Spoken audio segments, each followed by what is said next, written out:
조갑제 TV 시청자 여러분 안녕하십니까? 2021년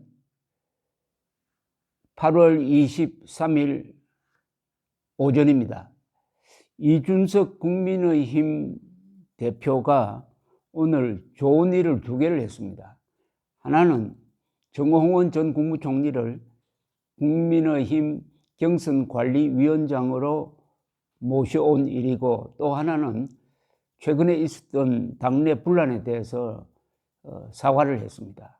오늘 국회에서 열린 최고위원회의에서 지난 주말 다수 원로분들과 접촉하면서 의견을 경청했는데, 우리 당 19대 국회의원 선거 공천관리위원장, 그리고 박근혜 정부에서 총리를 역임한 정 전 총리가 당 선관위원장을 맡아주시기로 했다고 발표를 했습니다. 우리 당에서 존경을 받는 분이라면서 마지막 과반 승리를 거두었던 19대 2012년입니다. 총선에서 아주 중요한 공관위원장 역할을 성공적으로 수행하셨던 이력이 있고, 정치권에 대한 이해도 해박하다, 공명정대한 분으로서 정평이 나 있다고 설명을 했습니다. 이어서 정 전 총리께 우리 최고위원회는 결의를 통해 공정한 경선 관리와 흥행을 위한 전권을 부여할 계획이다. 정홍원 전 총리를 중심으로 공정한 경선과 흥행이 이루어지도록 뜻을 모으겠다고 했습니다. 이 경남 하동 출신 정홍원 전 총리는 1972년에 제14회 사법시험 합격 후 서울지검 검사를 시작으로 대검찰청 감찰부장, 부산지검장, 법무연수원장 등을 지냈고, 새누리당 공관위원장, 그리고 2013년 박근혜 정부 초대 국무총리 등을 역임을 했습니다. 박정희 대통령 탄생 100주년 기념 사업위원장도 했습니다. 당의 선관위는 오는 26일 출범할 예정입니다. 경선은 그러니까 오는 30일 그리고 31일 후보 등록을 시작으로 본격적으로 개막되게 되었습니다. 한편 이준석 대표는 당대표로서 지금까지 경선을 준비하며 있었던 모든 분란과 당내의 다소한 오해가 발생했던 지점에 대해 겸허하게 국민과 당원께 진심을 다해 사과드린다. 방법론과 절차에 있어서 당원 간 이견이 있다 해도 선관위가 출범하는 이상 이견보다는 대동소이한 우리의 정권 교체를 위해서 모두 결집했으면 좋겠다라고 했습니다. 대동소이하니까 대동단결하자는 뜻으로 해석이 됩니다. 다시 한번 모든 혼란과 제 부족했던 모습에 대해 사과의 말씀을 드린다면서 공정한 경선 관리가 될 수 있도록 최대한의 노력을 지도부가 경주하겠다라고 했습니다. 이런 사과를 깔끔하게 했습니다. 그러면서 동시에 정홍원 전 국무총리를 경선관리위원장으로 모셔오는 일을 했으니까 이 두 개가 겹쳐가지고 사과의 타이밍도 잘 맞았다고 생각합니다. 이렇게 되면 일단 이제는 경선 체제로 이행을 하고, 그러면은 하나 남은 문제가 안철수 국민의당 대표의 거취겠죠.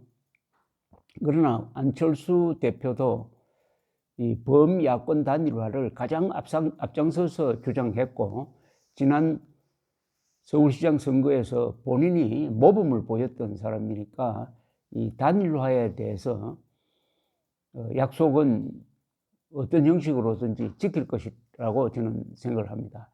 이준석 당대표는 이제 정권을 앞으로 당대표가 할 수 있는 일은 이 정홍원 전 총리를 지원을 해가지고 공정하고 흥미로운, 아까도 밝혔더군요. 공정하기만 해서도 안 됩니다. 공정하면서도 재미가 있어야 됩니다. 미스터 트롯식으로 그런 근사한 경선을 어떻게 할 것이냐 하는 보조 역할을 맡게 되었습니다. 그리고 대통령 후보가 결정되면은 국민의힘 당헌에 따르면 그 대통령 후보가 당대표를 부하처럼 부를 수 있게 되니까 앞으로는 이준석 리스크가 상당히 줄어들 것이고, 이제는 이준석 리스크가 아니라 이준석 플러스 효과를 보게 될 때라고 생각합니다.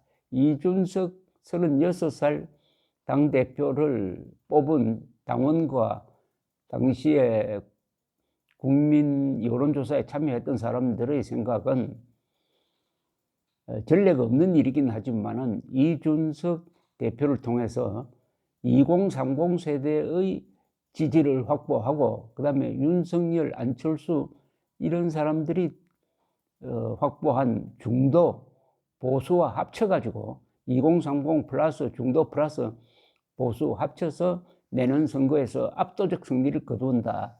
그러기 위해서는 다소 리스크가 있어도 이준석 당대표를 선출을 한다 하는 이런 전략적 의미가 있었다고 생각합니다. 다시 그쪽으로 돌아갈 필요가 있고 늦지 않았습니다. 최근에 이준석 리스크가 부각되니까 야, 이러다가는 대통령 선거 놓치는 거 아니냐 하는 불안감이 많았고, 그 불안감이 또 이준석 당대표로 하여금 더 열심히 일하도록 해가지고 좋은 분을 선관위원장으로 모셔오고 사과를 하도록 만든 것 아니냐 하는 생각도 해봅니다. 민주주의가 좋은 점은 실수를 스스로 고칠 수 있다는 점이고, 민주주의의 가장 중요한 언론 자유가 좋은 점은 문제점을 노출시키면 해결책도 나온다는 점이죠. 이제 이준석 대표가 할 역할은 문재인 정권과 싸우는 겁니다. 그동안 당내 분란에 끼었다가 시간을 놓친 부분이 많습니다. 이제는 다시 그 예봉을 문재인 정권을 향해서 들이대어야 합니다. 우파의 행동윤리라는 게 있습니다. 대동단결, 백의종군, 그리고 분진합격입니다. 정홍원 전 총리는 그동안 백의종군 했던 분입니다. 전직 총리 되신 분이 격에 맞지 않는다는 비판을 무릅쓰고 자신이 스스로 문재인 비판하는 비디오를 만들어가지고 편집해가지고 언론사에 뿌렸던 분입니다. 그런 투지를 가진 분, 백의종군의 좋은 표상이었습니다. 분진합격은 뭐냐 하면은 각각 나가더라도 3월 9일에는 힘을 합쳐서 공격해야 된다. 안철수 국민의당 대표도 그런 생각을 가지고 있을 것이라고 생각합니다. 감사합니다.